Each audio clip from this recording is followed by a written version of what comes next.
Hello, everyone. Welcome to Heart of the Matter. I am your host, Elizabeth Vargas, and boy, do we have a treat for you today. We are welcoming to the podcast Emmy Award-winning actress, Kristen Johnston. She burst into basically public consciousness when she was starring on the hit comedy Third Rock from the Sun. She is now on a hit comedy called Mom on CBS, a groundbreaking comedy about women in recovery. She has been on stage starring in theater productions both on Broadway and at London's West End. And she came out in 2013 with an unbelievably honest, brilliant, hilarious memoir about getting sober, about being an actress, about dealing with depression, about dealing with family history of addiction, and in a very honest, funny, candid way. I met her when the book first came out, so I've known her for many, many years. She is now 14 years sober, doing lots of work, especially trying to help young adults and kids, high school kids, who are dealing with addiction. Kristen Johnston is an amazing, amazing role model to so many women in recovery, frankly, like myself. And I am so happy to welcome today to our podcast, Kristen Johnston.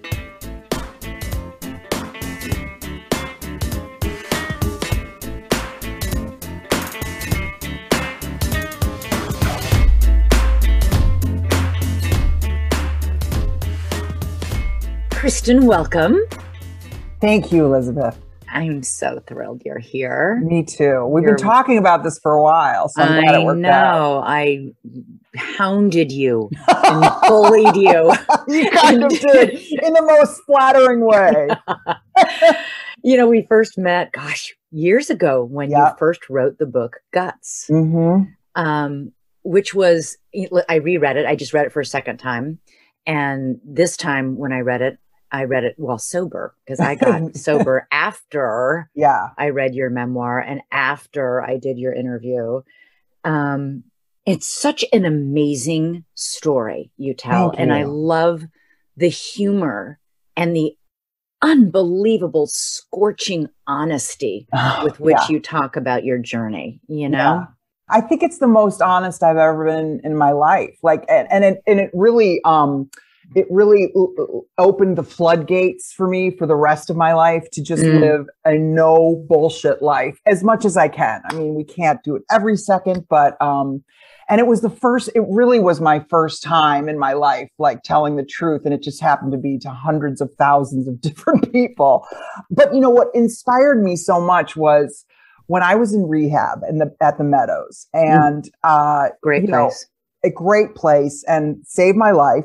But all I really wanted was to read a good book. You're in therapy all day and you're constantly talking about all the crap you've gone through, and you just want to escape, And so I was like, I went to the bookstore, and there was just all it was these, sort of recovery Bibles, Right. And I just was like, I want someone to tell me a story that's funny and interesting and dark that I can connect to. Right. And so a few years later, when someone, my book agent said, you should write about this. And I thought, oh my God. So I was like, okay, I guess I'll just sit down and write. I'll start with the hospital, and then I'll talk about my life in recovery. But what it turned into was it was so different than what I set out to write. It ended up being this sort of moment to moment story of, the darkest night of my soul. So with a lot of humor in it, if I could. So that was the gist of the book. And I really had no idea that that's what it was going to end up being. It's so funny. When I was in rehab the second time, I went twice. I did that. I went into their bookstore and there was nothing in there. And I remember when I left, I gave them a list of books. I said, order these books. Because I read so many books even before I went to rehab. Yeah. And you go in there, you're like, you're right. You're trapped in rehab. And nothing is more beneficial. Nothing helped me more. Yeah. Reading other people's journey. Other people's stories. Truthful and real. Yeah. And that's all you want. Why they got sober, why they had such an issue, to begin with. Well, I think also it's a precursor for a lot of people to getting sober. I mean, for me, it was Million Little Pieces, and this was before, and also before we knew it was fiction. Before we knew it was fiction, but also huge inspiration for me in recovery, as well as the book, is Augustin Burroughs. And his book, Dry, meant so much to me. And I read it kind of like once a month for like 2 years before I got sober. You know, Wow. I just couldn't, I really did. I kept rereading it because to me, it seemed like, I know he was telling my story without admitting to myself that it was my story, you know? The first one I read was Drinking a Love Story by I Carolyn love that Knapp. book. I love that book. Such a great book. It's so well written. Mm-hmm. And I read Mary Carr's book, Lit. Yep, me too. And I just read, because I interviewed him on this podcast, I just read Steve Madden's book, which was fantastic. I haven't heard of that yet. Yeah, you should. It's like, I know a lot about the shoe business, but right. And our listeners will soon be hearing from him. But one of the things that I really connected with you on is that you talk about yourself as a functioning alcoholic addict. Because I was a functioning alcoholic, and a lot of people are. I mean, and that fed into my denial that I had a disease, because I was like, I can't be an alcoholic. Alcoholics are men under bridges drinking out of a brown paper bag. They're not network news thinkers. Hello. And from your book, you write, we functioning addicts devote so much time and energy toward keeping our addictions alive, happy, and well-fed. By the time we've made that so subtle shift to non-functioning addict, our brains are so fried that we're incapable of grasping the concept that things have shifted drastically and not in our favor. We have absolutely no ability to see the desolate disaster our lives have become. Yep. Yeah. Oh my God. Just thinking about that time in my life, it gives me chills. Right. It gives me chills. I'm the thing I'm happiest about in my life is that I'm no longer using. It really is, because that is and when I see people struggling, and I'm sure you get the same, people reach out to you, there is no greater hell. There just isn't. You were starring on a huge sitcom, Vargas from the Sun. You went and opened a play in London that was got opening, night rave reviews. Right. You were, that rare statistic called a successful actor. Because there are so many starving, unsuccessful actors. I know. And yet during that time, you were drinking 2 bottles of wine a night and popping 10, 20, 30 pills a day. Oh, yeah. And that's a good day. I mean, the thing is, when, success happens so young, and I talk about this in the book, there is no greater painkiller than ambition. For me, anyway. Ambition kept me like running and starving and excited, and I'm going to nail this and I'm going to win that. And then all of a sudden, like, your life beyond your imagining happens. And all it is scary, because I was just too young to be equipped to deal with it. And I was here in LA, and I didn't have like a support system. They were all in New York. And it was just it really wasn't fun. Like, the work was fun, but everything that came with it was so terrifying to me. And I didn't realize, like, until later, that I lived in a state of absolute panic for like 10 years. Like, just, I'm going to be found out. I'm being chased by paparazzi. They're going through my garbage. They're going to write crap about it. My mom's going to see. Like, it was just crazy. And I had no ability that I have today of just putting it in perspective and like, oh, get over it. Like, just move on. There's more important things to worry about. And so, I hate to say that I was a cliche, but I really was. I mean, I was, an actress who couldn't handle the fame. Yeah, you said you spent all this, psychic energy and physical energy and emotional energy pursuing this goal. You got it. Against all odds, And it turned out to be nothing I could have imagined. And again, you have to separate the actual hours at work, which was great fun, and I have nothing but wonderful memories of that moment. But everything else that came with it, the loneliness, the like isolation. I was used to New York City, running around, all my friends doing plays, and all of a sudden I'm in a house by myself, and just with a disposable income, and just terrible loneliness and fear. And that's really that time of my life.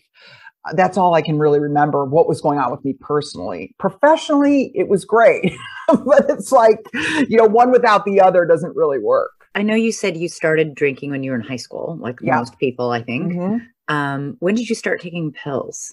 Pills happened when it was like my third year of Third Rock, third or fourth year, and it was legitimate. I was getting migraines, and all of a sudden, I remember the first time I was given a shot of morphine.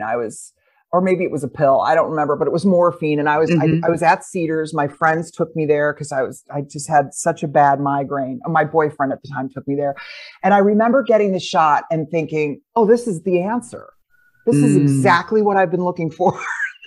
Everything's fine. I was signing autographs in the waiting room. I was like, yeah, and that's the problem, we don't do it because it sucks. We do it because there is an initial benefit, right. It just doesn't last very long. So once you got prescription painkillers and discovered that, they did something for you that you really, really, really liked, how did you continue taking them and yet continue performing at the high level you were performing to do this show? And how did your co-stars like John Lithgow not notice? Right. Well, I think, I talk about it in the book as well. Like for a long time, it was like an abusive relationship. You're not fully committed to this guy who beats you. He comes in, you break up, you go for a couple months without seeing him. And then he pulls back up in his motorcycle and you start dating him again. So it was like an on-off relationship for like 4 years. And it only became really bad after Third Rock. So, but certainly I struggled with it on that show, but not to the extent where I, missed stuff or was high during the show taping. So I was able to keep a lid on it for a couple of years. And then, we became married, me and my opiates, a couple of years after Third Rock. And it was a very, very abusive relationship. So how did you manage to get them? Because you always took prescription pills, right?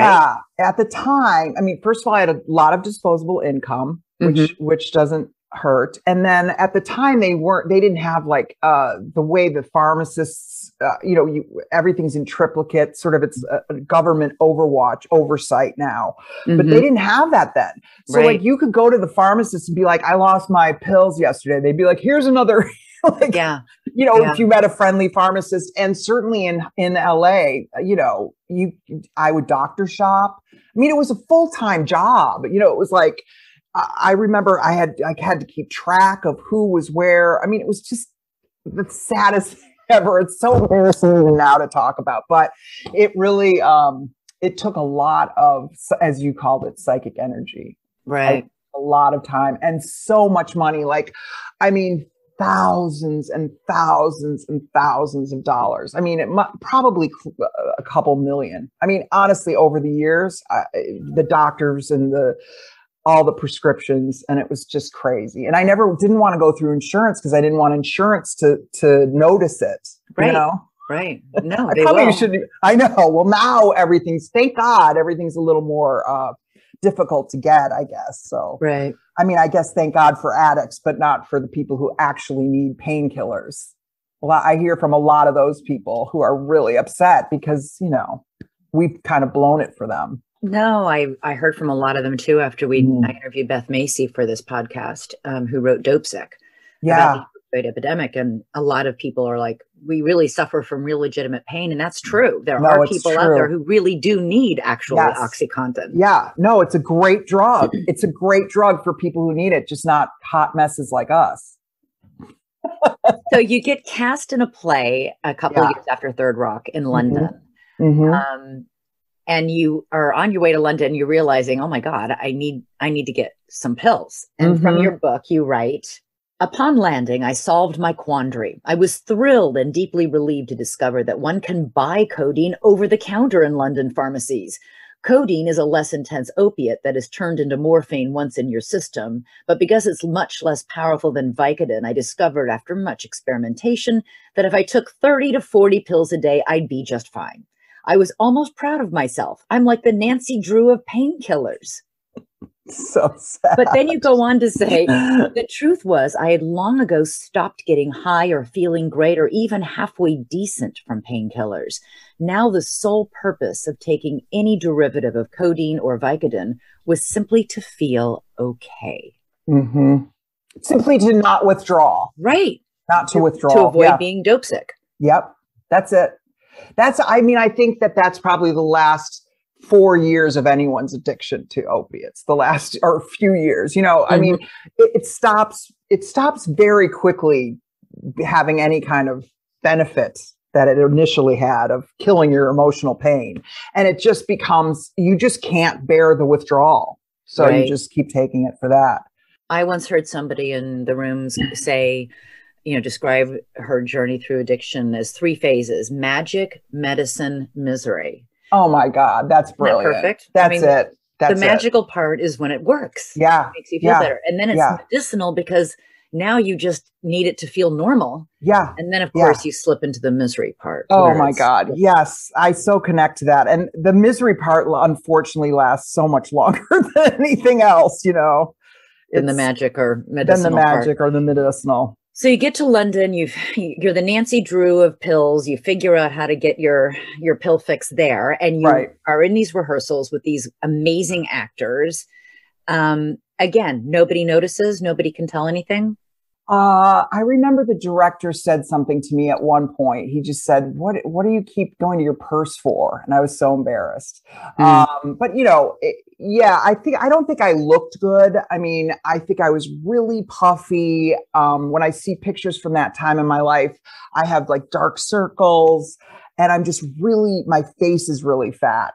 And I felt bad, something was going on internally and I didn't really know that what it was. I mean, I think the thing about becoming a painkiller addict is, and this continues to this day, is I no longer have a legitimate relationship with pain in my body. Like, I'm like, did I break my foot or sprain it? Like, I don't know. Like, can I walk on it or is it shattered? Like, I don't know. I can't compute what pain is anymore. And I think that happened at the time. And I think what was happening is I was having an ulcer. I had a big ulcer and I instead just, sort of just blew it off as like a stomach ache or something. So that was, I think, going on for quite a while. And I just tried to ignore it until it ripped open one night. That happened. You had an opening night of the play, rave reviews. You must have loved doing it because theater is. Yeah, it's my favorite. It's my favorite. Yeah. And it was a great play and a great cast. And I'm on, the West End. It's so exciting. But I'm an addict, so nothing really matters. You can tell yourself all this stuff like, look, I have a flat in London, but all that matters is getting the drugs. It was the night after opening night? And it literally, your stomach, for lack of a better word, sort of ripped open or exploded. Yes. Yeah. Like it basically, ripped open and I became septic. So everything in my stomach kind of went everywhere. Oh God. And it was the worst pain I've ever felt in my life. I still remember it so well. And, I sort of go into it in gory detail in the book, but I eventually made my way to my cell phone and called 999 and got some help, but it was a really horrifying situation to be in, alone in a foreign city. And and you talk about the fact that when you get to the emergency room of the hospital and the nurses and doctors are asking you questions about, do you smoke, do you drink, do you do drugs, and you lied. It could have saved my life, and in that moment I'm like, no. Because I was so used to it. It felt like if I admitted my problem to anyone that my life would be over. It just felt so real to me that I had to protect it at all costs. You spent a lot of time in that hospital in London by yourself. During any of those dark nights, did you ever start to think maybe all the alcohol and pills caused this, or were you still in denial? Yes. I mean, eventually, yes. I mean, I'd sort of convinced everyone, including my surgeon, that it was because I smoked. But there was, I think it was like a month and a half after I was still in the hospital. It was New Year's Eve in London. And I remember this one, I call it the dark night of my soul. It was, I saw all these fireworks and everyone was outside at the Eye, and I could see the London Eye from my hospital bed. And it just occurred to me that there are people standing there watching that outside. They're with their friends and their family, and they are not worried about where their next pills are. They're not worried touching the back of their pocket to make sure those 6 pills are still in there. They're not worried about when they're going to drink their next drink. They're just there enjoying the fireworks. And I was like, I haven't done that for 15 years. I haven't just been a person without this monkey on my back.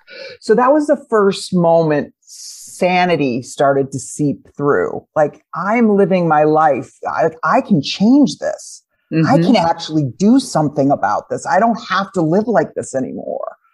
And that started my journey to recovery. And you say there were 2 other things that happened, that an email from a close friend and a phone call with another close mutual friend of ours, Marcy Klein. Oh, yes. Yeah. And that those things, 3 things in succession, are what led you. Yes. That's why it's always so important. I mean, I talk to so many people who have loved ones who are addicted, who are like, what do I do?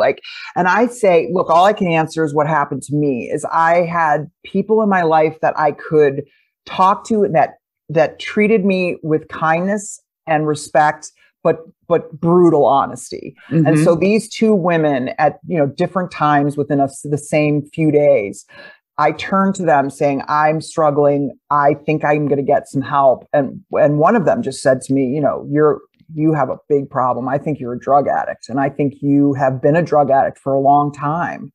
And I was like, so blown away, because it was the very thing I had been, doing everything I could do to prevent people from saying to me.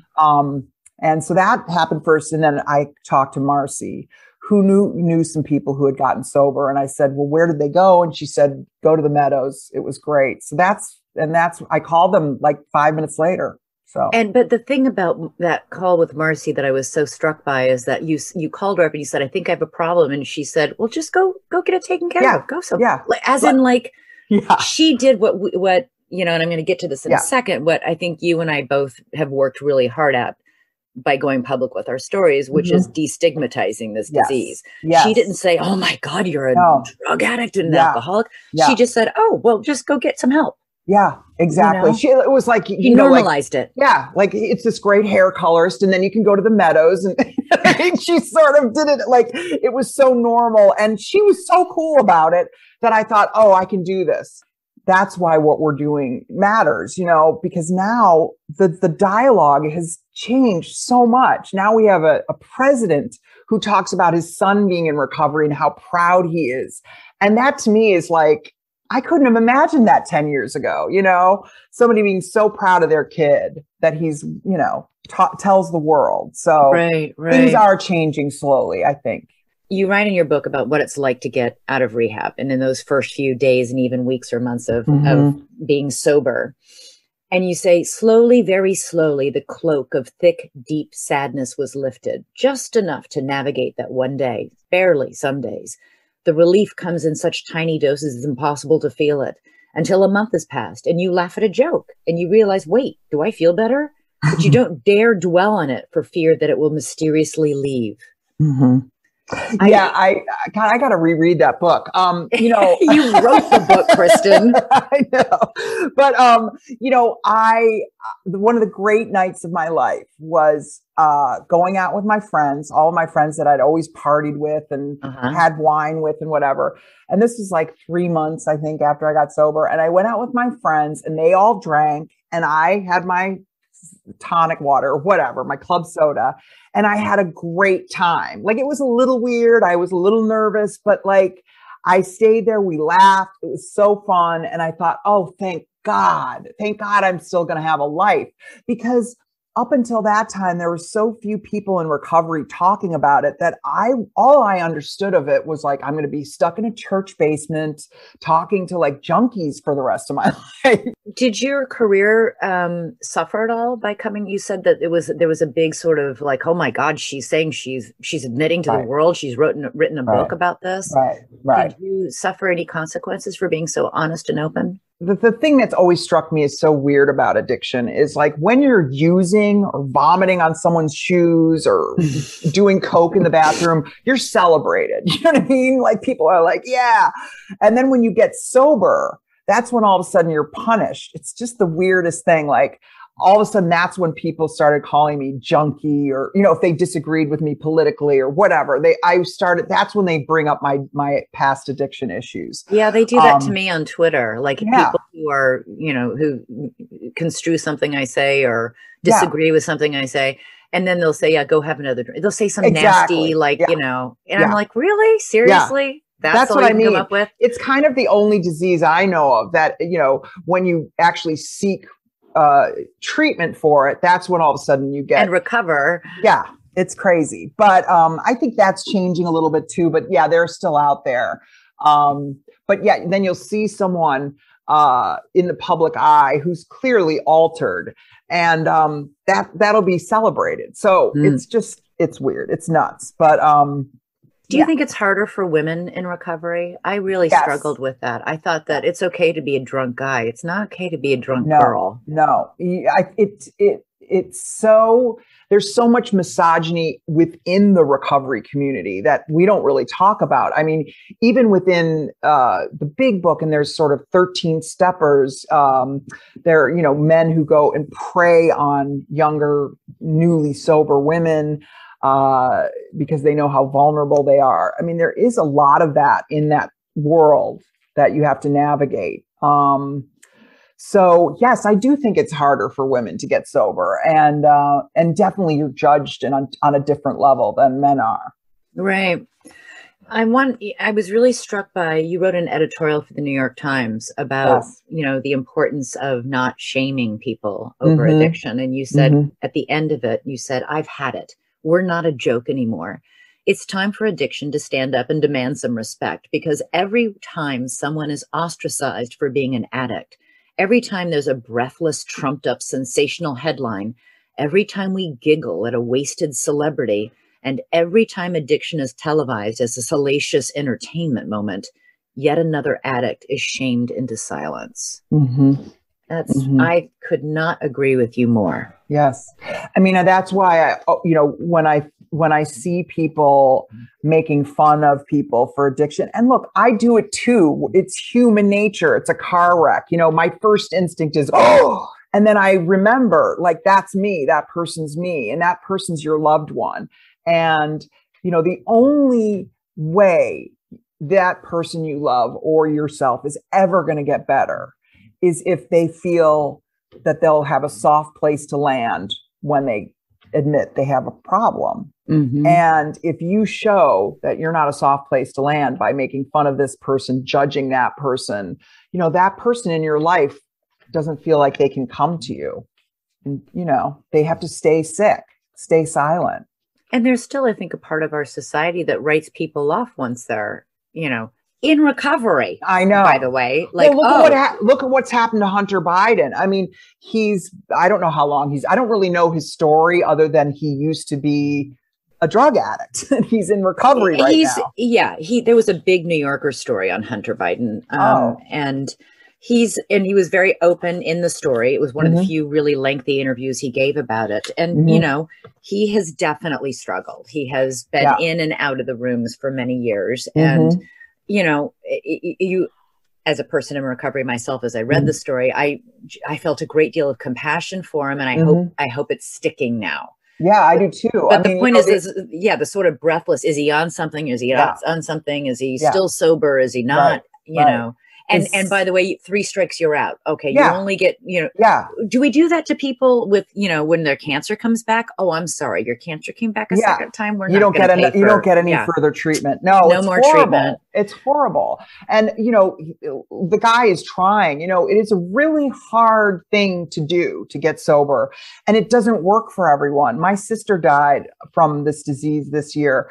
And, she I'm so went, sorry about that. Thank you. Oh. Yes, me too. I miss her a lot. But, she tried, she went to 8 different rehabs, she tried, she just couldn't do it. Do you have any idea why it didn't work for your sister, do you think, after? I've thought a lot about this, obviously. Julie and I, obviously, we were very close. We grew up in, obviously, the same house. So we have the same background.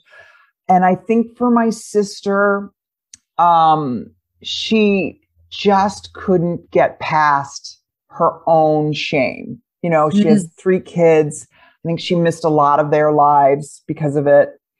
And I think it just killed her in the end. I just think she just felt it, because it is a vicious cycle of you use because you hate yourself, and you hate yourself because you use, so I just don't think she could get out of that. I think she was sober maybe a full week before it would come back, and it was very hard to be, in recovery and love this person who, I saw dying in front of me. And it was just a very painful thing for my family. So I connect to people who communicate with me, the loved ones of addicts and the addict, because I've been both. Right. I really understand how painful it is to love an addict. I really do. I don't know which one is a greater hell. Addiction takes so much from so many people, not just the sufferer, What advice would you give to somebody who has a child or a spouse or a friend or a sibling who is struggling with addiction? Mm-hmm. I think the main thing I would say, obviously it's a very lengthy answer and very complicated and so different for each person. Sure, but the best thing I can give someone is to put themselves first, not the addict, because the addict sucks so much from so much worry and, as you say, psychic energy and drama, that people lose themselves and they become addicted to the addict, so that person's addiction has harmed them irreparably as well. And all I say to people is, look, if you can try to focus on yourself, create boundaries with that person. Do not let them be around you if they're using. Do not do this. Set whatever your 10 rules for staying sane are, and stick to that. We know in this country that fewer than 20% of the people who need help or in treatment with addiction get it. Largely because of the stigma. Also because insurance won't cover. Oh, it's $1 million. It's crazy. And they won't cover it. What's the one thing, I know you really have been out there in trying to raise public awareness and with your book, with the editorial at the New York Times, and trying to reduce the stigma. What's the one thing you would like to see change in the next year or so? Well, first and foremost, sober high schools has been a huge passion of mine for a long time. And it makes a major difference in people's lives, in young and certainly teenage addicts. There's something like 1 out of 5 meets the medical criteria for addiction. And obviously, if a kid is lucky enough to go to rehab and comes back to his or her regular high school, 98% of them relapse within the month, So the success rates of kids trying to get sober as a teenager are really few and far between. But if they go to a sober high school, a recovery-based high school, which I don't know how many there are now in the United States, but there are quite a few, their chances of staying sober go through the roof. Comparatively. There's one in Boston that I worked with pretty closely, and just what they do, it's so incredible. And these kids get therapy, and they're, learning, and they're keeping each other sober. And so I would love to see more sober high schools. I think if you can get teenagers to understand what addiction is and understand, the harm drugs can do, I think you end up solving the problem before it becomes this epidemic. Right. So I think that's the best way to handle it. But, what do I know?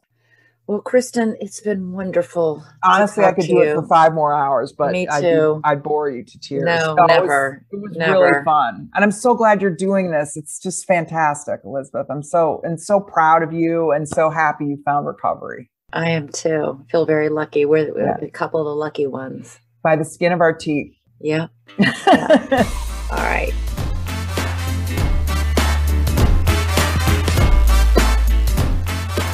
Thank you so much for joining us for this edition of Heart of the Matter. Please take a second to subscribe and rate our podcast if you enjoy the show, because only with your support can we continue to transform the way our country addresses addiction. Remember, you can find this podcast on Apple Podcasts, Spotify, and our website at drugfree.org/podcast. And as a reminder, if you need help with a loved one who's struggling with substance use, you can text 55753 or visit drugfree.org. Talk to you soon.